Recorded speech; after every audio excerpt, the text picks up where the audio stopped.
During the Qingming holiday, do you want to go and handle the divorce procedures? Kaylee brought up the topic again. Gavin continued to focus on his meal, seemingly ignoring her. I said, did you hear me? If you heard, stop pretending to be dead. Kaylee threw her chopsticks onto the table with a snap and raised her voice. Gavin instinctively looked at his daughter sitting in the baby chair, who was attentively playing with the nipple of her water cup, unaffected by the adults. He then turned to Kaylee and said, it's been a while, there's no rush in these few days. Do you know it's been dragging on for so long? Are you planning to delay it for a few more years? Kaylee became more assertive. Get the divorce done sooner rather than later. At your age, men won't have trouble finding good partners. Mom, don't think I don't know what you're up to. There's no such thing between me and Taylor. Even if we divorce, it's impossible for me and her. Gavin's tone also became heavier, losing his appetite. He put down his chopsticks, stood up, and went back to the room. The meal isn't finished yet. Kaylee's nagging voice came from outside. Even if it's impossible with Taylor, you can still look for someone else. You've been back for almost a year, and that woman hasn't visited once. Her heart is even harder than a stone. Gavin leaned on the windowsill, looking at the approaching dark clouds in the sky, like ash-covered cotton candy. He closed his eyes in annoyance, wishing to block out all the voices. Mommy, Mommy. The sweet voice of his daughter came from outside. The little figure swayed and pushed the door open. When he brought her back, she was just 1 year old, and her speech was not very clear.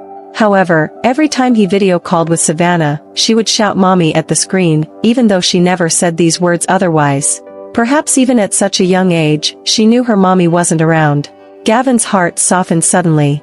He walked a few steps forward, lifting his daughter high. A ray of sunlight broke through the cracks in the clouds, falling on the father and daughter, softening their contours. Clara blinked her innocent eyes, looking at her dad. Her eyes resembled Savannah's, and Gavin felt like he was being looked at by Savannah. He stared at his daughter for a moment, then smiled faintly. Clara, are you thinking about Mommy too? In the end, Gavin took a few days off during the Qingming holiday and went to Ningxing. As he walked out of the high-speed rail platform, Savannah, waiting for who knows how long, saw him, and her eyes instantly brightened. She couldn't wait to look behind him, as if confirming something. However, her expression quickly dimmed, and disappointment shrouded her face. Gavin felt that perhaps she wasn't waiting for him after all. Clara has a slight cold recently, so I didn't bring her along, he explained hastily as he walked over to Savannah. His heart felt as if it were blocked by a wad of cotton, ignored and lost, with more guilt. Clearly, they had agreed from the beginning that he would bring Clara. How long had mother and daughter not seen each other? Savannah must have had exponentially greater expectations for this meeting, and now there was probably an equal measure of disappointment. Savannah didn't give him any extra glances. She turned calmly and said, "It's okay like this. After all, watching parents divorce is not a good thing for children." She looked thinner than the last time they met. Her once long and shiny black hair, now cut to ear length, added a touch of mature and capable temperament.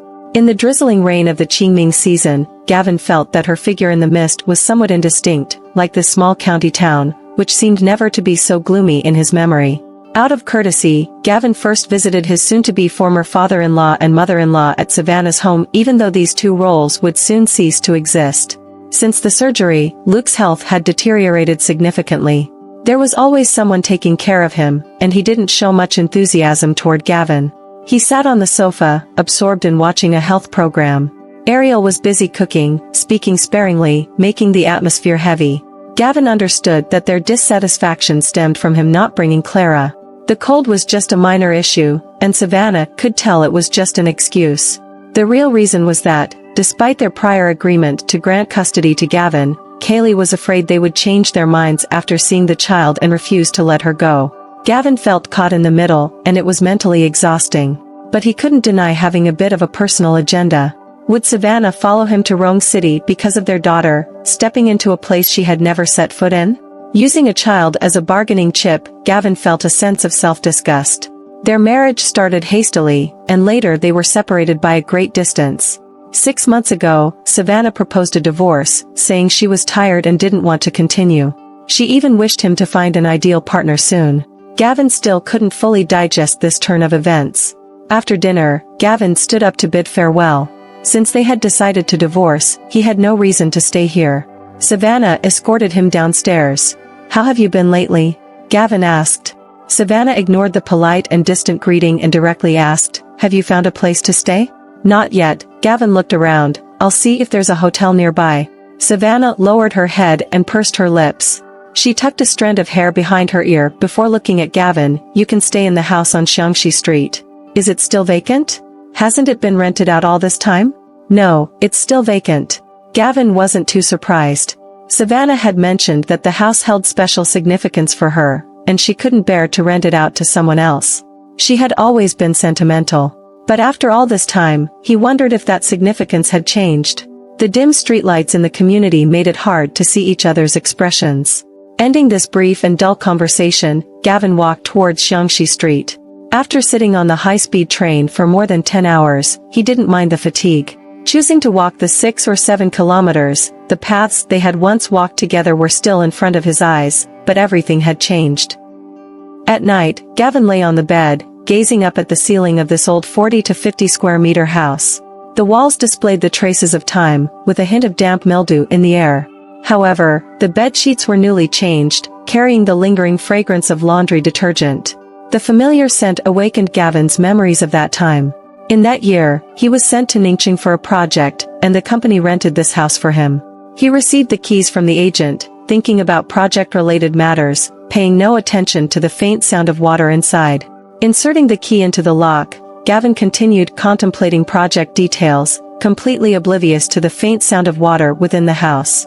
As he turned the key, Gavin entered, finding the space small and compact. To the left of the entrance was the bathroom, with frosted glass letting in bright light and the clear sound of running water. Gavin stepped back, reconfirmed the floor and door number. He hadn't made a mistake, but why was he not the sole tenant? Just as he hesitated, the bathroom door swung open. A woman, wrapped in a bath towel with a hair-drying cap on her head, walked out. Upon seeing Gavin standing in the entryway, she opened her mouth to scream. For reasons unknown, and perhaps to avoid disturbing the neighbors, Gavin instinctively pushed open the door. This only heightened the woman's fear. The scream stuck in her throat, unable to find an exit. She covered her chest, and after a while, she regained her voice. Who are you? How did you get in? With her skin exposed, fair and with a faint pink tint due to the water temperature, her slender legs were straight and refined. Gavin didn't know where to direct his gaze, so he simply turned around, blushing from the neck to behind his ears. Maybe you should change into clothes first, he reminded her. Only then did Savannah realize her current predicament. She jumped back into the bathroom, and with a click, she locked the door. When she came out in different clothes, Gavin had already placed the lease contract, keys, and his ID on the only table in the living room. Savannah, confused, made a phone call. Now dressed in professional attire, short-sleeved shirt and tight skirt, outlining her well-proportioned figure, with her half-dried long hair tied into a simple bun, she walked back and forth in the bright noon sunlight, casting alternating shadows in the room. Accompanied by the drowsy chirping of cicadas outside the window, Gavin became somewhat absent-minded. Not understanding the local dialect, Savannah, with a slightly furrowed brow, seemed urgent. However, her tone was calm and comfortable, making it pleasant to listen to. Savannah hung up the phone and approached Gavin. She thought for a moment before speaking. My mom rented out this house without consulting me. My workplace is nearby, and sometimes I come here to rest during lunch, so. The air conditioning inside was quite strong, unable to suppress the inexplicable restlessness in Gavin's heart. He looked at her still slightly blushing cheeks and, inexplicably, began, So, you want to share the rent with me? Savannah was stunned for a moment. She continued with her gentle tone, now with a touch of professionalism, I can refund your rent and deposit. Gavin understood now. He raised an eyebrow, but I'm new here, unfamiliar with the place. What do I do if I'm homeless? With delicate facial features, not stunning but appealing, and lips round and full like a small pearl, she had a slightly juvenile charm that didn't match her outfit. Gavin noticed her habitual action of lightly biting her lip when deep in thought. Quite cute, he thought, slightly distracted. Savannah, unaware that a grown man was earnestly playing the victim, sighed after a moment, compromising, Okay, you can stay in the house. I'll move my things out. So, while Gavin settled his belongings into the room, Savannah carried a large bag and left. A faint, subtle fragrance lingered in the room, captivating and elusive. In reality, the things could have stayed, and Gavin felt a bit regretful. That afternoon, as Gavin was about to leave, he received a call from an unknown number. The voice on the other end, not entirely unfamiliar as they had just been talking, sounded a bit anxious. "Could you please check if there's a document on the entrance cabinet? I think I brought it over at noon but might have forgotten to take it." Gavin glanced at the cabinet and indeed found a file bag with a bank's logo on it. "I'm here, would you like me to bring it to you?" Gavin offered politely.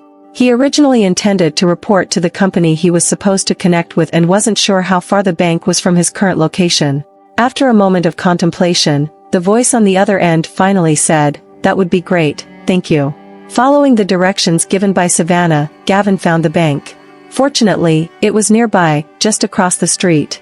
Savannah was in the living room, engaged in a discussion with a client.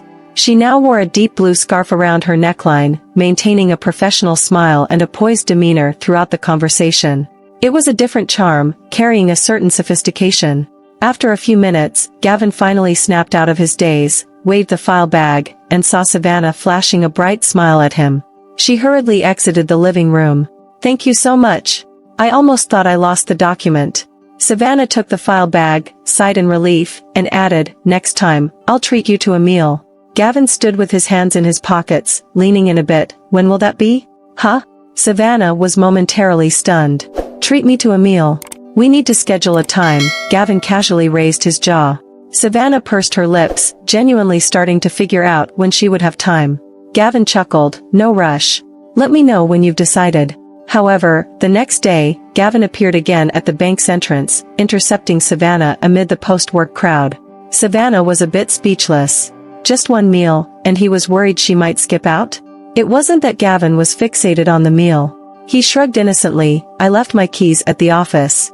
It's too far, and I didn't want to turn back. Mind if you keep them for me?" Without a second thought, Savannah pulled out a bunch of keys from her bag, detached one, and handed it to him. On the third day, Gavin returned the keys. On the fourth day, Savannah overheard a colleague mentioning a new barbecue restaurant nearby. Thinking of Gavin, she decided to ask him out for barbecue after work. On the fifth day, Gavin remembered that Savannah had helped him once. Since she treated him to a meal, he felt the need to reciprocate. Otherwise, it would seem like he took advantage of her. So, they agreed on a second meal. On the sixth day, Gavin forgot his keys again. During the past half-month, the two met every day. When Savannah walked out of the bank building, her instinct directed her gaze across the street. Previously, Gavin would be sitting on the bench, seemingly unafraid of the sun, accepting the evening sunlight with calmness. His silhouette had a faint golden halo, waiting for her to approach, then he would smile at her, a smile that seemed to carry its own light. But on this day, the bench was empty, and Savannah felt an inexplicable emptiness inside. A WeChat notification sounded, and Savannah took out her phone. Gavin had sent a message, "Busy on the construction site today, can't make it. Don't wait for me." Savannah rolled her eyes at the screen, thinking, "Who's waiting for you anyway?" Suddenly, she remembered that she had left something in the old house on Xiangsha Street, and her keys were borrowed by Gavin again yesterday. Wearing a yellow safety helmet, Gavin was easy to spot on the construction site. His tall and straight figure gave him a considerable advantage. His light gray shirt was already damp with sweat, and his wheat-colored skin had a honey-like sheen. He was measuring back and forth, holding blueprints and comparing them from time to time, focused and absorbed. He hadn't noticed that a pair of eyes had been following him. Savannah didn't want to disturb him at work, so she found a safe corner and waited quietly, her heartbeat slightly erratic. Yesterday, when Gavin came to her for the keys, she muttered softly, "Why do you always forget your keys?" Unexpectedly, Gavin suddenly smiled and raised an eyebrow, saying seriously, "Do you believe I did it on purpose? If not for this excuse, I wouldn't know how to get close to you." Savannah experienced a momentary breach in her defenses. Although he claimed to lack experience in pursuing girls, his sincere yet roguelike confession left her momentarily speechless. Now, on the construction site with only a dim spotlight, Gavin finished his work and turned around. He unexpectedly saw a slender figure approaching him. His gaze instantly became scorching, as if he had captured the only bright color left in this world. Savannah followed Gavin back to Xiangsha Street. When she found her forgotten water bottle, she intended to leave. Gavin blocked her way, wearing a playful look as if he understood her thoughts. "So, do you not have any other cups for drinking water, or is this just your excuse?" The humid mist made his features deeper, and his voice carried a hint of hoarseness.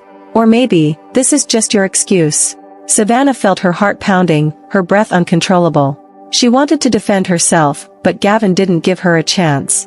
Finally, he did what he had wanted to do all along, leaning down to capture that round bead of lips. Savannah was pinned against the wall, and the gentle and lingering kiss made her regain her breath. That night, Savannah didn't go home. She nervously reported to her parents, searching for a legitimate reason for staying out all night. After a series of admonishments from her parents, Savannah nodded repeatedly. Gavin, somewhat speechless, watched from the side, feeling as if he were a teenager in early love, afraid of being caught by parents. Suddenly, he realized something: being together with someone for just half a month might already be too much for Savannah. Gavin couldn't help but hold the person in his arms tighter. After that, Savannah continued to come over for lunch break, and Gavin would return whenever he had time. They had weekend dates, or simply spent the whole day cuddled up at home. Looking back, the days on Xiangsha Street were the sweetest and happiest time for them. The old house witnessed their romance. Unfortunately, they couldn't stay on Xiangsha Street forever. Gavin seemed to have had a sweet dream. Upon waking up, he found himself trapped in this narrow space, empty beside him. A new day arrived without any care, and the sky outside the window had cleared. However, the person he had once held in his arms was about to go their separate ways. Following the agreed-upon time, Gavin rushed to the Civil Affairs Bureau. Savannah was already waiting in the corridor, half of her body basking in the sunlight, and the other half shaded in the shadows. Her eyes, once bright and charming when she smiled, had gradually dimmed, losing their luster, perhaps since she uttered the words "It's too tiring, don't keep shuttling like this." Gavin felt as if his heart were pricked by needles as he approached. He took a few steps forward, bringing her closer to him, allowing her to immerse herself entirely in the sunlight. This was probably the most intimate physical contact between them after a long time. Savannah felt uneasy, staring at Gavin with confusion. "I remembered something quite serious," Gavin said with a serious expression. Savannah, also looking uneasy, furrowed her brows. "What is it?" "I forgot to bring the household registration book." This time, she couldn't help but burst into laughter. "Gavin, your way of finding excuses is as clumsy as ever." Gavin also felt that he was quite clumsy. Previously, he had tried all sorts of ways to pursue her and get her to be with him. Perhaps it was charming then, but now, it might have become annoying. But how did they end up here between them? He was certain, though, that he didn't want to let go like this. Kaylee's timely call interrupted them, asking about the progress. Gavin, irritated, felt like throwing his phone. However, Kaylee informed him that Clara had a fever, urging him to return quickly. Gavin looked at Savannah beside him. She was nervously staring at him, and between them, there was still an unspoken understanding. For the sake of their daughter, Savannah decided to go to Rongcheng with Gavin. In front of Gavin, she threw the household registration book into the suitcase. There was no airport in Ningxing, and the high-speed train to Rongcheng had only been available for the past 2 years.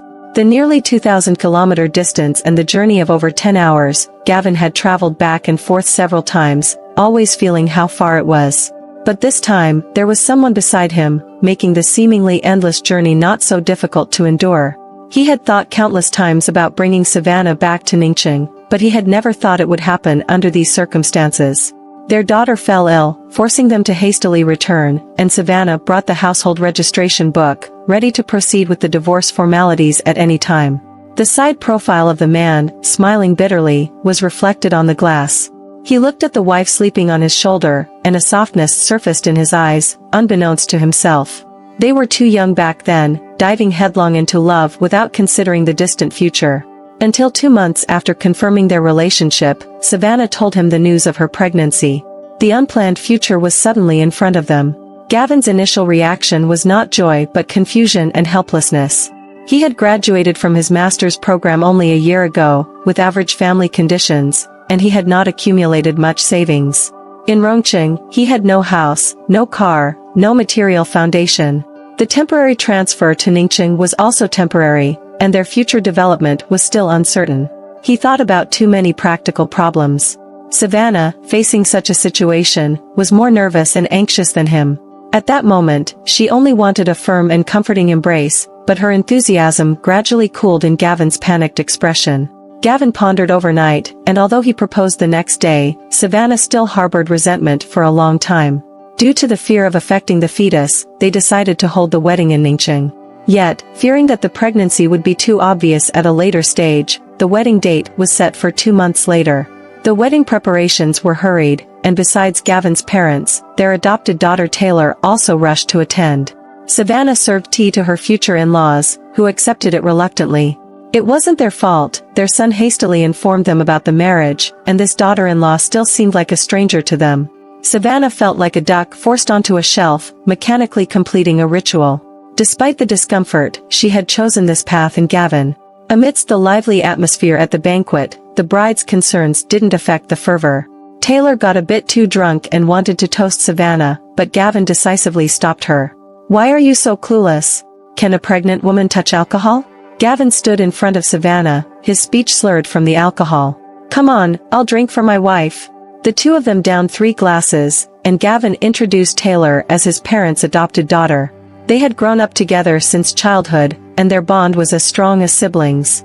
Savannah wasn't oblivious. The shimmering light in Taylor's eyes and the resentful look when she glanced at Gavin made her realize that the brotherly bond was just Gavin's one-sided claim. But overwhelmed by the wedding and with Gavin present in Ningxing, she had no reason to worry, or so she thought at the time. At that moment, Gavin's savings could only afford her a diamond ring. However, as her fingers swelled during the later stages of pregnancy, she couldn't wear the ring. In the cramped old house on Xiangsha Street, perhaps out of a sense of owing something to his wife, Gavin took over all the household chores. He brought lunch at noon, warmed water for foot baths at night. While not particularly meticulous, he tried to be attentive. That was Savannah's only comfort. It wasn't until the child was born and needed care that they moved to the new house Savannah's family had bought a few years ago, starting a 3-generation life. Those relatively happy times gradually came to an end after leaving Xiangsha Street. Taking care of a newborn is already quite chaotic, and Clara's delicate health makes it even more challenging. Gavin's parents only stayed for a few days right after the child was born and didn't offer much help afterward.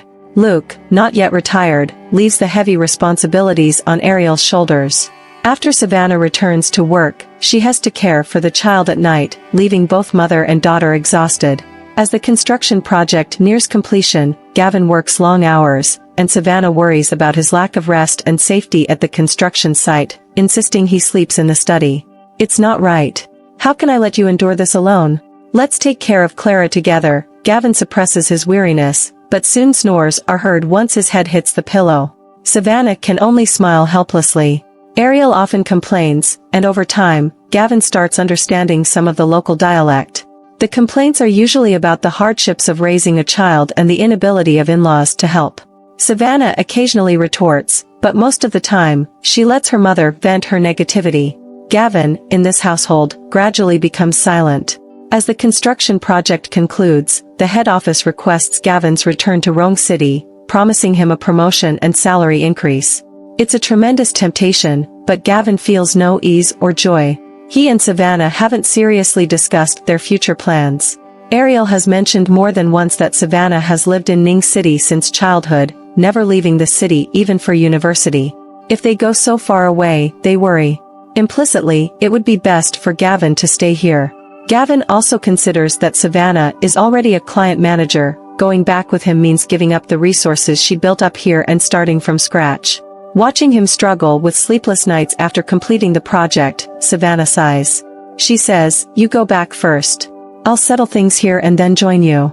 Her tone is firm, as if she had long prepared for this. Gavin embarks on the journey back. Since Savannah spoke those words, Gavin has inexplicably felt lighthearted.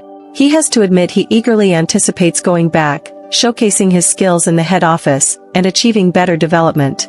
Upon his return, he juggles the tasks of his new position while waiting for Savannah to wrap up her client handovers.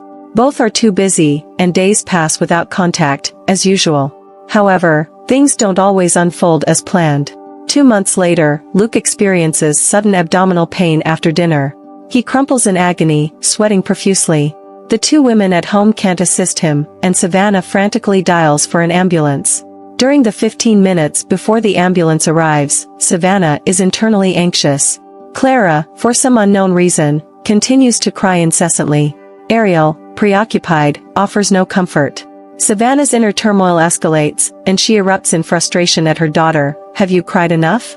Clara pauses for 2 seconds, sensing the adult's mood, then pouts her little mouth and cries even louder.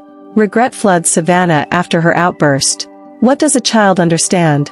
And why did she vent her helplessness on an innocent child? After a thorough examination at the hospital, it's revealed that Luke suffered a concealed cardiovascular event. Luckily, he was promptly brought to the hospital, requiring immediate surgery. Numbly, Savannah signs her name on page after page, be it the critical condition notification or the surgery-informed consent. Every word feels unfamiliar to her. She waits alone outside the operating room. Ariel is still at home looking after Clara. Savannah calls her, reminding if she should inform Gavin. What difference would it make to tell him? Can he rush here immediately?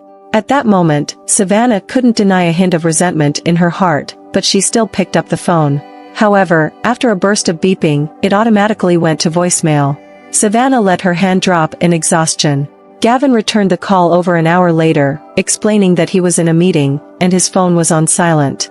He hurried to Ning City afterward, and by then, Luke's condition had stabilized. Savannah, worn out from continuous care, looked pale and exhausted, with dark circles under her eyes. Gavin pulled her into his arms, saying, I'm sorry I wasn't there for you in time. Savannah just shook her head, lacking the strength to speak. Gavin urged her to go home and rest, while he took the night shift to care for his father-in-law.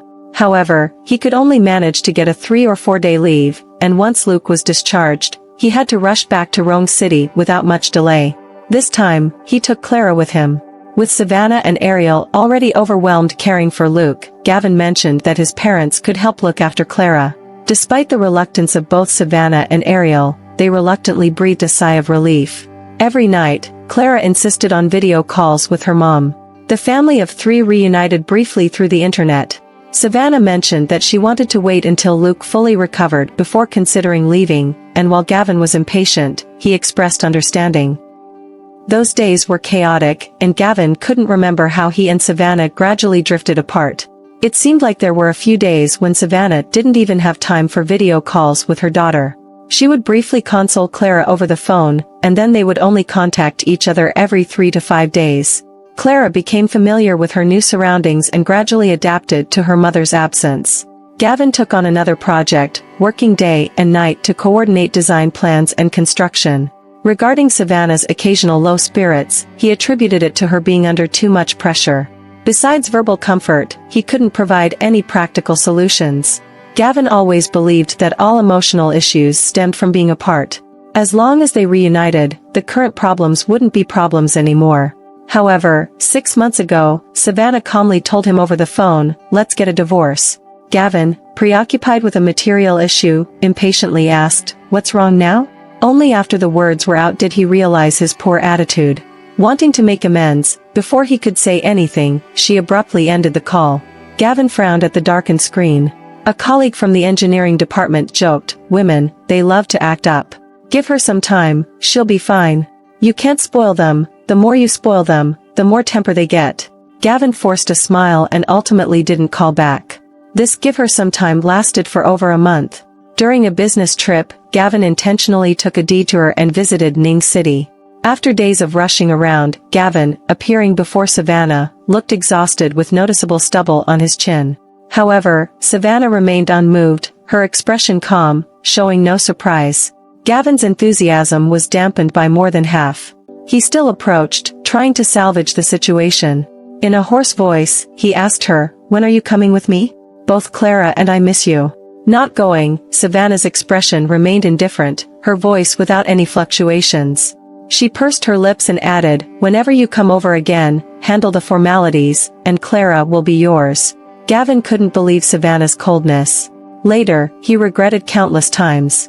If he had lowered his posture and coaxed her a bit more, would Savannah have been so resolute? At that time, the project faced difficulties, and he had just experienced frustration with the client. Gavin's tone was harsh. I traveled so far just to hear you say these things? I'm living such a tiring life, what's it all for? I'm damn tired of running around like this. It was the first time Gavin spoke to her in such a tone. Savannah looked at him blankly for a moment before calmly saying, too tired. Don't continue running around like this. Let's separate, and everyone will feel relieved. What about Clara? Are you leaving her so heartlessly? Gavin muttered, Savannah, if we hadn't had a child so early, would it be better? He had considered this more than once, but finally asked it out loud in front of Savannah. She seemed to be touched in some sore spot, gazing at Gavin with disbelief. Gradually, her eyes filled with mist. Gavin, are you regretting it now, or was that your initial thought? She might not need Gavin's answer. Wiping her eyes with her hand, she quickened her pace, escaping from the scene. Gavin hadn't expected such a strong reaction from her. He tried to catch up, grabbing her arm, but she shook him off. He watched as the distance between them grew. The prolonged neglect eroded his confidence, but Gavin still clung to a glimmer of hope. They had a foundation of affection, they once loved each other so much, and they had a child together. How could they easily separate? Until this meeting, he finally admitted that Savannah wasn't joking. The high-speed train journey transitioned into a taxi ride, winding its way to the residential complex. Savannah, eager to see her daughter, quickened her pace, while Gavin, carrying luggage, lagged slightly behind. Savannah swiftly found the building and unit door, leaving Gavin little time to ponder why she seemed so familiar on her first visit. Clara, having taken fever-reducing medicine, temporarily subsided her fever, nestled in Kaylee's arms with a flushed face. Seeing her son bringing someone back, Kaylee was somewhat surprised but quickly realized the situation. She eagerly handed her granddaughter to Savannah, saying, "Come, hold her. Mother and daughter haven't seen each other for too long." Children grow up quickly, and holding Clara in her arms made Savannah feel a bit heavier. Her nose tingled, and the determination she had just hardened seemed on the verge of crumbling. Gavin, placing a hand on Savannah's shoulder, squeezed it slightly as a comforting gesture. Watching the rare scene of a complete family, Kaylee sighed, children should be with their parents. What's the point of being separated? She then lowered her stance and persuaded Savannah, this is your home too. Don't leave anymore. Gavin was surprised by Kaylee's contrasting attitudes, but after some thought, he understood. Kaylee was just displeased with their prolonged separation, and now that Savannah was here, she was doing everything to keep her. Gavin looked at Savannah, who was solely focused on her daughter, and there was no response to Kaylee's words. In the quiet night, Savannah lay on the side of her daughter's small bed, half dreaming and half awake. Hands encircled her waist from behind, and although her body tensed, the exhaustion from a day and night of travel left her too weary to resist. Those hands lingered, fingertips with a gentle callus tracing every inch of her skin. Devoid of desire, the genuine touch brought a long-lost sense of reassurance to Gavin, even though their issues remained unresolved. As dawn approached, Clara's cries woke Savannah. Gavin had already risen, skillfully checking his daughter's temperature, administering medicine, and cradling her while gently soothing her back to calmness. Clara seemed to respond well to this routine, gradually quieting down. Gavin sat with the child on the sofa by the window, the soft morning light outlining their contours. Savannah, in that moment, watched without blinking. What's wrong? Why are you looking at me like that? Gavin smiled. Won't you go back to sleep? However, Savannah, out of the blue, asked, if we didn't have Clara, would you still marry me? Yes, Gavin answered without hesitation. But you regret having Clara, Savannah probed, clinging to a single point. I never said that, Gavin recalled their past argument. What I meant is, if we had planned our future, established financial stability, and then had children, it wouldn't have been so rushed and chaotic. He lowered his head, looking at the peacefully sleeping daughter in his arms. After a moment, he spoke slowly, we both failed to accompany Clara in every step of her growth. I find it regrettable, but luckily, we still have a long time ahead to make up for it. Savannah responded with steady and prolonged breaths. In the following days, Savannah stayed by Clara's side constantly, while Gavin found some free time. After Clara's recovery, they visited an amusement park together. Despite her tender age, Clara already feared separation, asking Savannah every now and then, Mom, aren't you leaving? Savannah choked on her words, unsure how to respond. She avoided deceiving or brushing off the child, opting for silence and then changing the topic. Ariel inquired over the phone about Savannah's plans to return, but Savannah couldn't provide a clear answer. Savannah could feel the efforts of Gavin's family to please her, hoping she would stay. While she wasn't completely unswayed, Taylor's presence reminded her of certain things. Taylor lived in a nearby neighborhood and was familiar with the area. Joining for meals was a common occurrence, but with Savannah at the table, there was an unusual silence, and her expression wasn't great. Gavin thought she might not be feeling well, showing concern and offering food tailored to her preferences. When Savannah lifted her head, she met Taylor's gaze, which carried a familiar sense of resentment and a hint of bitterness. Savannah chose to ignore it. However, Taylor didn't let it go.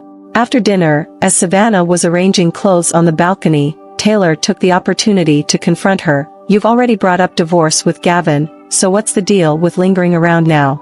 Why can you comfortably stay here?" Savannah initially didn't intend to revisit old matters, but she seemed to hear something amusing. "As long as I'm not divorced from Gavin, this place is still my home. Can't I stay if I want to?" She paused in her actions, looking directly at Taylor. "It's not like I'll be locked out again, right? You?" Taylor was momentarily stunned, then remembered something and suddenly felt guilty, unable to speak. Except for the wedding, they had seen each other once before. Half a year ago, Savannah had visited Rome City. In an attempt to surprise Gavin without prior notice, she found herself hastily there. Unaware of the specific building and floor of Gavin's home, she waited downstairs for over an hour. Seeing a taxi entering the community, Taylor emerged from the back seat, and Savannah watched as she forcibly dragged Gavin out. Gavin was heavily intoxicated, swaying unsteadily. With Kaylee's help, the two women managed to get him into the building. Taylor closed the unit door, catching a glimpse of Savannah lingering outside. She paused for a moment but acted as if she hadn't seen anything, shutting the door. Alone and having traveled nearly 2,000 kilometers, Savannah was separated by a slamming sound behind a closed door. She lingered downstairs in the community for a long time, the night wind chilling her from the outside in. She hated her momentary hesitation and cowardice. Why couldn't she confidently step forward and pull her husband away from another woman? Yet, she found herself lacking that kind of courage.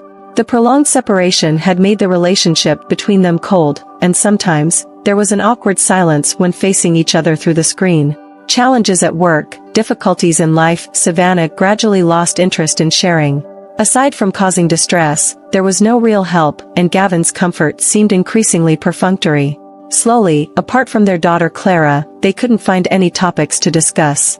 Savannah didn't let herself dwell on it further. She took out her phone and dialed Gavin's number. Taylor answered the call, her young and attractive face on the screen, with the inebriated Gavin lying in the background. Suddenly, Savannah didn't know what to say and hung up. "How do you know I intentionally locked you outside? Maybe I didn't even see you," Taylor argued, her neck stiff. "Besides, later, you made a video call and didn't say anything. You hung up out of nowhere. Who knew you were outside and couldn't get in? Have you ever come looking for me? When?"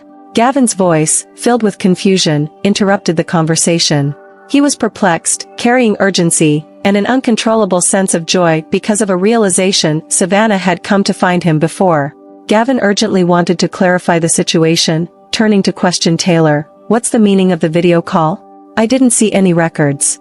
Did you delete them?" Biting her lip, Taylor, aware of her little scheming, knew her stratagem was probably about to be exposed. That night, when their group of friends gathered for dinner, Gavin wasn't in a great mood and had a few extra drinks, revealing some relationship issues with Savannah in his words. Taylor brought Gavin home and was surprised to see Savannah. Then she thought, there were already cracks in their relationship. What harm could a bit more misunderstanding do? In a moment of hesitation, she closed that door. Later, she answered that video call and then deleted the records. Now, Taylor thought Gavin would be angry, would reproach her. However, he only calmly said, "Don't you want it to be less embarrassing when we meet in the future?" Just that sentence was enough. After Savannah proposed a divorce, even Kaylee tried to matchmake them, but Gavin continued to ignore her presence. His indifference stemmed from the fact that they were neighbors, and she held the role of Kaylee's godmother. Unable to completely avoid each other, Gavin didn't want to expose everything and make everyone uncomfortable. Suddenly, Taylor realized that even if there were real issues between him and Savannah, it was a matter between two people, and there was no room for her interference. She walked out of Gavin's house with red eyes. Kaylee probably knew what had happened and chased after her, comforting, "It's not good of me, it was my misunderstanding before. Gavin is a straightforward person, not really your type." She paused, as if talking to herself. A family needs to be together to live a good life. Taylor had already seen through it. The dishes on the table had changed significantly to cater to Savannah's taste. Her godmother had accepted this daughter-in-law, and what she meant by a family didn't include her. She had no choice but to let go completely. As the relationship had not completely eased, Gavin had been conscientiously sleeping on the sofa in the bedroom since the first night. However, on this particular night, he confidently laid down beside Savannah, hugging a pillow.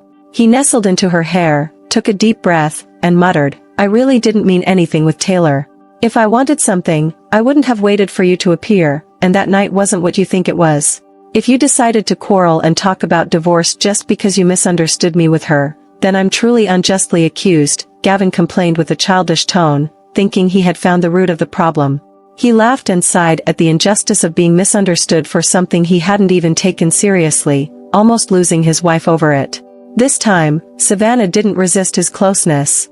She even responded to his hugs and kisses, her body reacting instinctively before her rationality.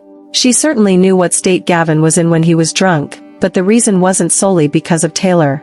That night, she was right downstairs from Gavin. Although she was so close, the distance of a door kept her isolated from his world. Uncertain about where to go, she looked at the myriad lights and couldn't help but think of her distant home and her parents. Raised in comfort since childhood, she hadn't faced many hardships. Now, she contemplated a selfish departure. What if any of her parents faced health issues again, and there was no one around to care for them? With icy hands covering her face, Savannah finally admitted that Ariel was right. Choosing someone so far away had been a momentary lapse in judgment. If the distance were shorter, both families could at least provide mutual support, and they wouldn't be so exhausted. They were entangled, and many intangible factors obstructed them from being together. At that moment, she suddenly had the thought to retreat. Maybe everyone would feel relieved after letting go. She did suggest a separation, but now, with her daughter and her beloved by her side, it seemed like everything was about to be complete, making it difficult for her to let go. Ariel called again, asking Savannah when she planned to return. Savannah felt torn between the two sides, she couldn't let go of either. "I knew it would be like this. You can't let go of Gavin, let alone with a daughter." Ariel sighed, continuing, "The old house on Champs-Élysées, I discussed it with your dad. It was already listed with the agency, and we've found a suitable buyer now." "Mom, why are you selling the house? And why do you make decisions without consulting me?" Savannah suddenly became anxious. "I know you can't bear to part with it. I can't bear to see you go so far away either," Ariel retorted. She sighed again, "Houses are static, people are dynamic. Wherever you are, that's home. The money from selling the house is for you to buy one there. But Gavin and I can earn money for the house ourselves." "We can't take your money," Savannah replied, but then paused, realizing she was already leaning toward Gavin's side subconsciously. "Your dad and I feel that it's unreasonable to make Gavin come to our small county. People aim for higher places. Many people are eager to move to first-tier cities, and it'll be better for Clara's future over there too." Ariel continued, "We've put up some money, it's also for us to have some confidence when we move there in the future. Didn't you say before that you're not comfortable adapting to a different environment at your age?" Savannah muttered. "I also said that wherever you are, there's home. It seems like it's unstoppable, it's all up to you." Ariel spoke with a tough tone, but it was an attitude of complete compromise. Which parent would hinder their child's happiness? Savannah stood by the window, looking at the towering buildings of the complex and noisy city. Her eyes were sore, realizing she would have to adapt to life here in the future. Gavin, oblivious to all this, seemed to have agreed to the plan. Later in the evening, he handed a bank card to Savannah. "The bonus from the previous 2 projects isn't there, enough for a down payment. Let's buy a larger house, in the future, we can bring your parents over to live together." Savannah lowered her head, rubbing the card, not wanting to reveal her reddened eyes. Gavin crouched down in front of her, holding her hands, and said, "We also need to have a ceremony here. Clara can be our flower girl. My mom keeps nagging, saying relatives don't even know her daughter-in-law. We also need to retake wedding photos," Savannah added with a nasal tone. They had hastily taken a set indoors before, and she had some regrets. "Okay, everything is up to you," Gavin said, looking agreeable and easygoing. Savannah leaned into his arms, and all the unease about the new environment vanished completely. Her inner turmoil settled like never before. At this moment, they had finally crossed numerous obstacles and truly come together.